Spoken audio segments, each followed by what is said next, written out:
You think the pyramids were built by slaves? Think again.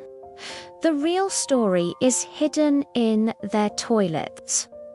Archaeologists recently unearthed the massive city where the pyramid builders lived, and what they found is mind-blowing.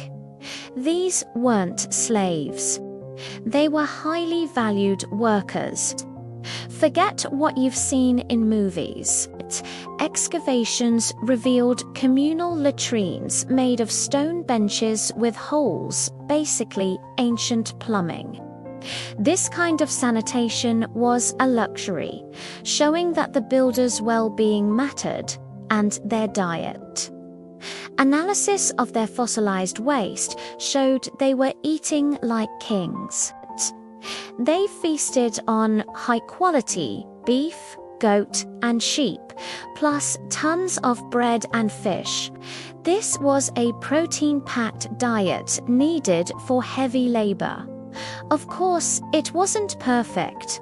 They did suffer from parasites, likely from drinking Nile River water, but that was a common problem for all Egyptians. So, the evidence from their garbage and toilets tells a new story. The pyramids were built by a skilled, well-fed workforce. How cool is that?